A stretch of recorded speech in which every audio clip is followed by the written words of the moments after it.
Today we'll be going over some of the top DIY hobo survival items, so stay tuned to our intro for all of that stuff. With the world quickly unraveling, we preemptively bought ourselves a cabin in the woods. Now in the Perry post-apocalypse, We're left with scrap, and junkable. Oh my.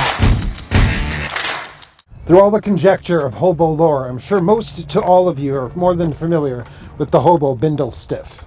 keeping in mind that anything going into your pack should have multiple uses. It carries stuff, but all the stuff can also just be taken off and carried as if a handle or over your shoulder in order for it to support as a walking stick.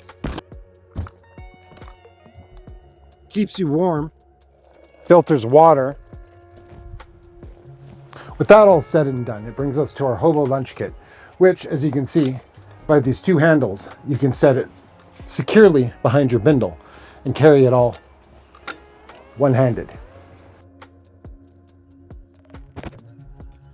There's really not much to this guy other than a bit of rope and an old coffee can, but if you're interested in its etymology and how to tie up this rope contraption, it's pretty cool. Check the video up there. So obviously this thing works as a bit of a lunch kit, carrying stuff, but it also doubles as a burner. Little doorway cut out and some holes punched in the back with a nail to support airflow. Don't worry, we'll get into this little interesting contraption in just a moment.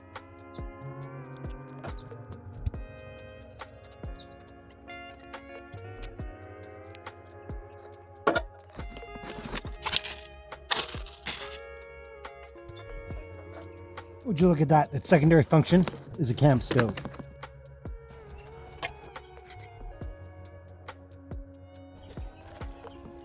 And that's just about the consistency you're looking for. We'll just go ahead and add that directly to the top of our little hobo cooker.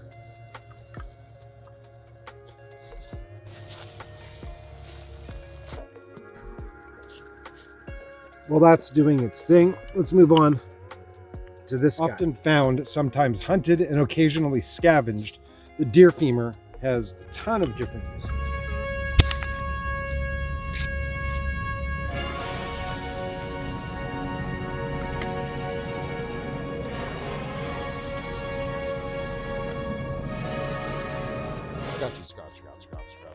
It breaks down into sewing needles, once sharpened and everything, for gear repair. And the sinew from the hocks can be made and braided into thread, which actually works great for leather gear.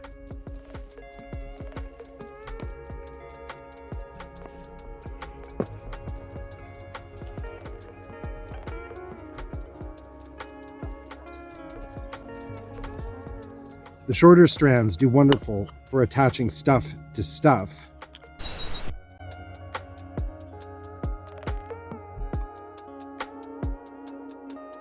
Smaller strands can be used as reinforcements, given that once it's rehydrated, it supports as its own adhesive, tightens as it binds, and dries bone hard. And as dog treats.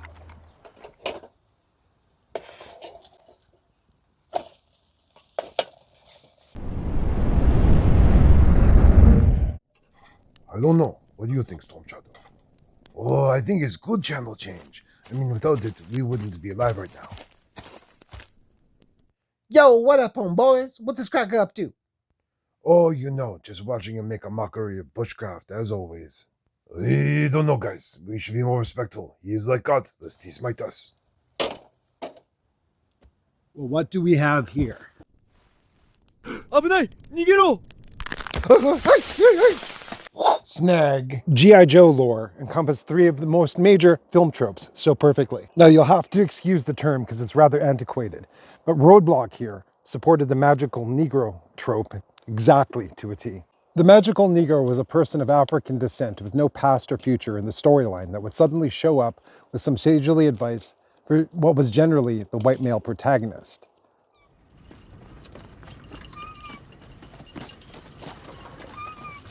Mind if we join you, old timer? Join me, my son. John, I work for no man. Got a name, do you? I have no name. You seek a great fortune. You three who are now in chains. You will find a fortune. Though it will not be the fortune you seek. But first you must travel a long and difficult road. A road fraught with peril. Your salvation. And then disappear. Spirit as the noble savage trope originally carried within much the same factors: sagely advice, medicinal purpose, and could command wildlife. Boy, what a great campsite. Yeah, here's more wood for the fire.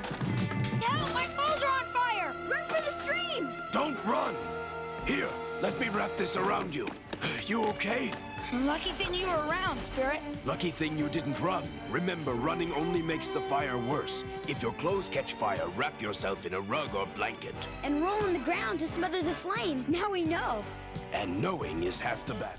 Storm Shadow, the originally independent hired Cobra assassin, spoke very little, other than expressing Eastern mysticism, and possessed superior skills of fight science. It's really hard to say. Superior after mysticism. He's not so tough.